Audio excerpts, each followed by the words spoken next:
Well, hello everybody again. Today I'm going to read to you from one of my books, from JASHER Insights, Book 1, from Chapter 4. I'm going to do it a bit differently than I've done in the past. I'll read you some of the original verses from JASHER Insights, but I'll also read to you some of the strong material that I put in the book.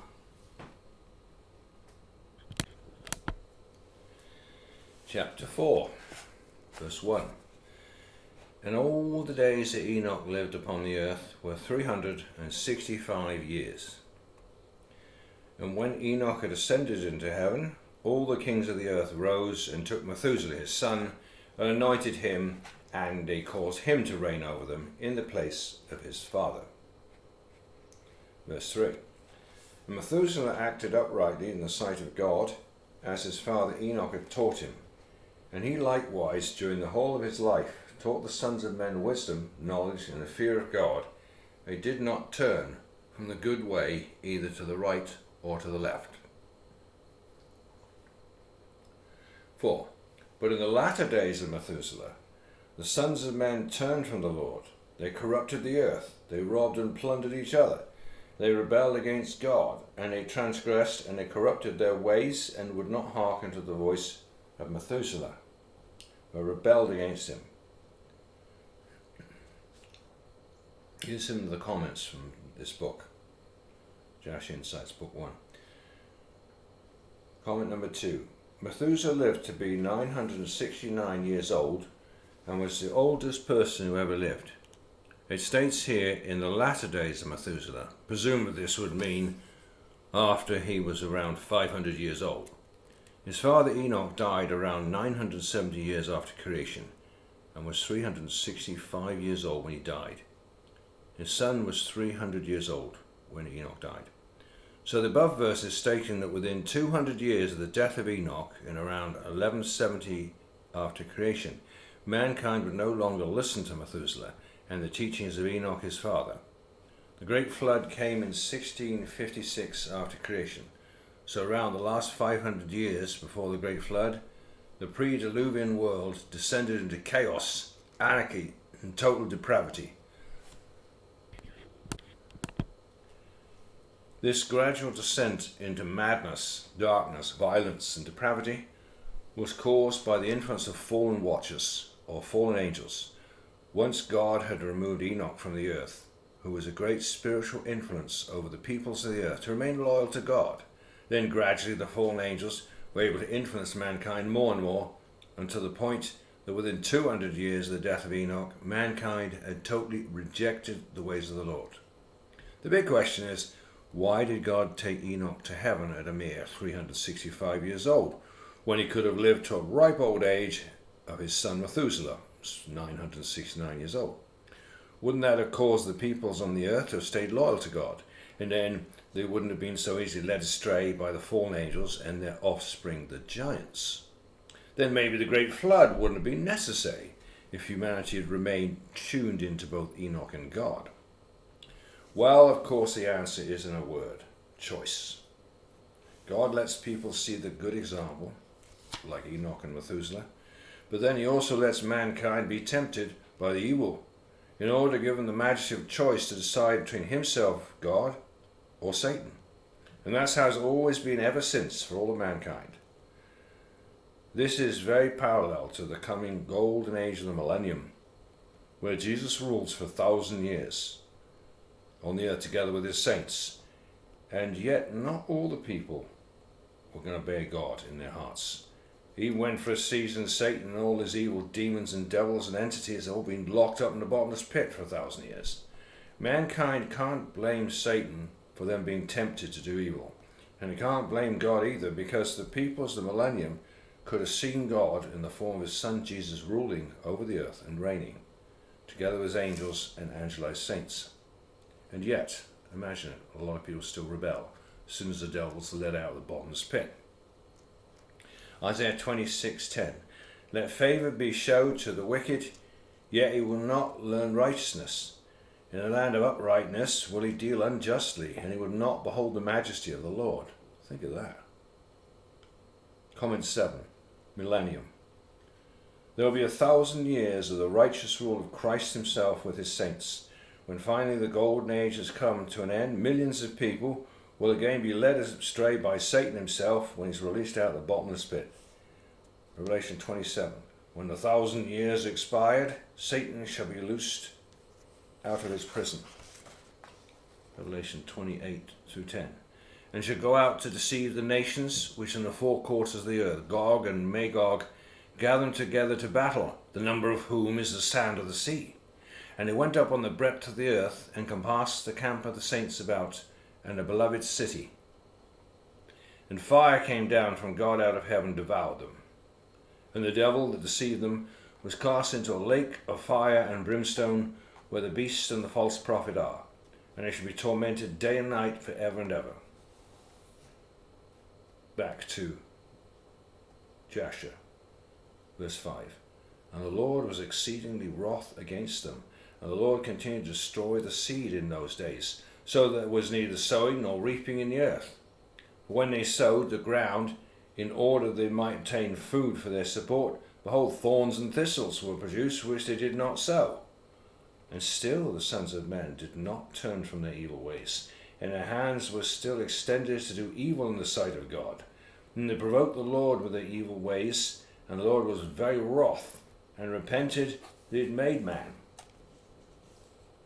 Verse 8. And he thought to destroy and annihilate them, and he did so. 9. In those days, when Lamech the son of Methuselah was 160 years old, Seth the son of Adam died. And all the days that Seth lived were 912 years, and he died. And Lamech was 180 years old when he took Asmua, the daughter of Elishah, the son of Enoch his uncle, and she conceived. And at that time the sons of men sowed the ground, and a little food was produced. But the sons of men did not turn from their evil ways, and they trespassed and rebelled against God.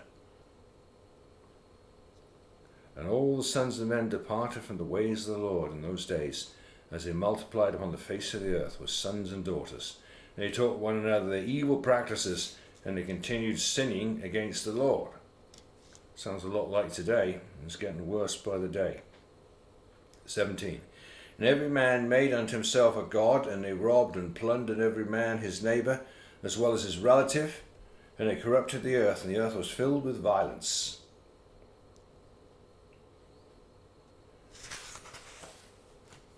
Verse 18. And their judges and rulers went to the daughters of men, and took their wives by force from their husbands, according to their choice. And the sons of men in those days took from the cattle of the earth, and the beasts of the earth, and the fowls of the air, taught the mixture of animals of one species with another, in order therewith to provoke the Lord. And God saw the whole earth that it was corrupt. All flesh had corrupted its ways upon earth, all men and all cattle. Comment 11. Judges and rulers. According to the Bible, these judges and rulers were the fallen angels of God, known as the sons of God. Interesting detail, though, as it shows that the fallen angels subjugated mankind to be subservient to themselves and their progeny, the giants. The fallen angels took the beautiful women of the earth by force from their husbands, it states in the above verse. Where it says the sons of men, it should read sons of God, according to other writings such as the Bible and the books of Jubilees and the book of Enoch. And the sons of men in those days took from the cattle of the earth, and the beasts of the field, and the fowl of the air, taught the mixture of animals of one species with the other, in order therewith to provoke the Lord. Now here's an interesting point. Only angels of God, in this particular case the fallen angels, had the know-how to do what is mentioned in this verse. I took from the cattle of the earth, the beasts of the field, and the fowls of the air, taught the mixture of animals of one species with another. Normal human beings did not have the ability to do these things. Well, of course, scientists are starting to do the same thing again now with transhumanism. God knows what's going to be created. You can look on my website on fallen angels, www.outthebottomlesspit.co.uk/4190285514 to know a lot more about the fallen angels. And I'll read this bit too, comment 14. The fallen angels started to also corrupt the DNA of animals, birds, and fish by somehow projecting their angelic DNA into these animals. We don't know exactly how they did that.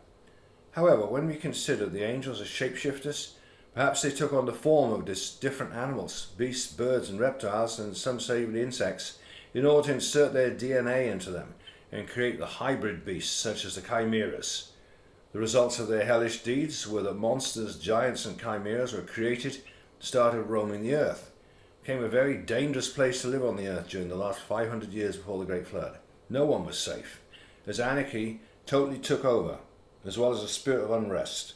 There's evidence from all over the world that many civilizations in pre-flood times were very afraid of something, and that they started building their cities underground. What were they so scared of? Man-eating giants and reptilian carnivorous creatures, as well as monsters, beasts and chimeras, dinosaurs, T-Rex, which had been originally created by the fallen angels, interference in God's original creation. Yes, I don't think that the T-Rexes and the dinosaurs appeared millions of years ago. That's just science garbage, or false science, so-called, as Timothy says. No, they existed at this time, before the flood. The dinosaurs did. They were an aberration, something never should have been created. See my book Enoch Insights for many more details on the subject of the fallen angels and their sons the giant and the resultant monsters and chimeras. You can also see chimeras on my website at www.outthebottomspit.co.uk/4209-42516. Verse 19, the book of Jasher. The Lord said, I will blot out man that I have created on the face of the earth, yea, from man to the birds of the air, together with cattle and beasts that are in the field. I repent that I made them. Verse 20. And all men who walked in the ways of the Lord died in those days, before the Lord brought the evil upon man, which he had declared, for this was from the Lord, they should not see the evil which the Lord spoke of concerning the sons of men. And Noah found grace in the sight of the Lord, and the Lord chose him and his children to raise up seed from them upon the face of the whole earth.